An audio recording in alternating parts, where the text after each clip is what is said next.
हाल ही में election commission ने एक नया डेटा पब्लिश किया है जिसमें किन किन पार्टियों को कितना इलेक्टोरल बॉन्ड्स मिला ये बताया गया है।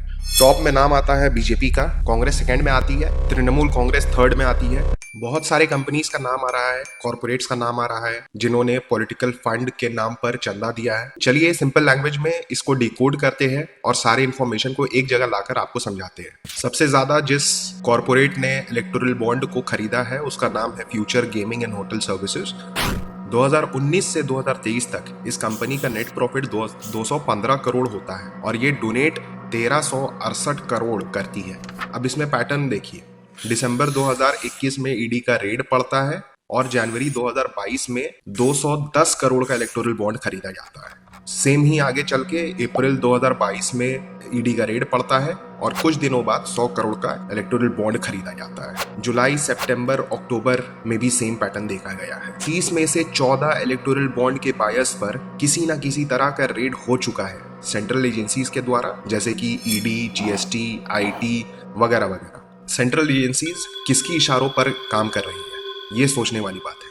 दूसरी नंबर पर मेगा इंजीनियरिंग एंड इंफ्रास्ट्रक्चर नाम की एक कंपनी ने डोनेट किया है। अराउंड 980 करोड़ का डोनेशन किया है इस कंपनी ने। इस कंपनी को बहुत सारे सरकारी कॉन्ट्रैक्ट्स मिले और विकिपीडिया के इस पेज में दिखाया जाता है कि TV9 न्यूज चैनल की ये कंपनी ओनर भी है। नितिन गडकरी ने तो पार्लियामेंट में इस कंपनी को प्रेज भी किया था। औरोबिंदो फार्मा का भी यही केस है। इसके मालिक को ईडी हिरासत में लेती है और कुछ दिन बाद कंपनी की तरफ से इलेक्टोरल बॉन्ड खरीदा जाता है। इस कंपनी ने टोटल 52 करोड़ 52 करोड़ का इलेक्टोरल बॉन्ड खरीदा है।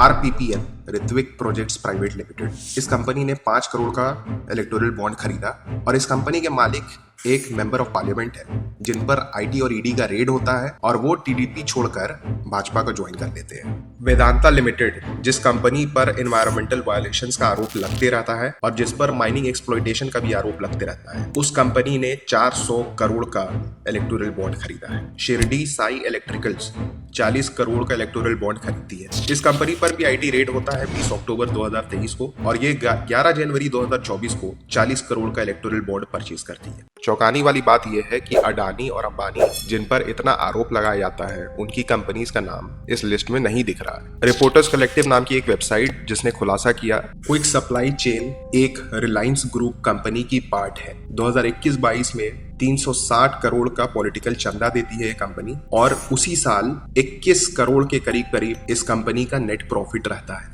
इस आर्टिकल का लिंक डिस्क्रिप्शन में रहेगा, आपको चेक करना हो तो आप जाके देख सकते हैं। अभी तक इलेक्शन कमीशन के पास जो डेटा पहुंचा है SBI के थ्रू, वो सिर्फ ये दिखाता है कि परचेजर कौन है इलेक्टोरल बॉन्ड्स का और विड्रॉअर कौन है इलेक्टोरल बॉन्ड्स का। पर वो डेटा जो ये दिखाएगा कि इलेक्टोरल बॉन्ड जिसने खरीदा वो इलेक्टोरल बॉन्ड को किसने विड्रॉ किया, ये डेटा अभी तक पब्लिश नहीं किया गया है। पर सुप्रीम कोर्ट ने इस बात पर फटकार लगाई है और कुछ दिनों में ये डेटा भी रिलीज किया जाएगा। अभी जितनी भी डेटा आपको बताई जा रही है वो एक पैटर्न को देखकर समझकर बताई जा रही है।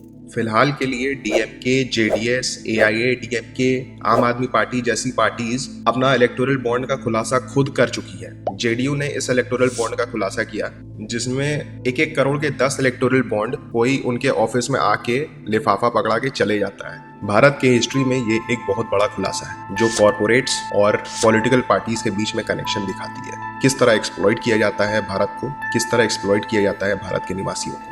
अगर ये न्यूज आपको चौंकाती है तो आप उसका रिजल्ट अपने वोट पर दिखाएं, सही जगह वोट दें और सही बंदे को जिताएं। ट्रेंड पोस्टिंग से जुड़ने के लिए धन्यवाद।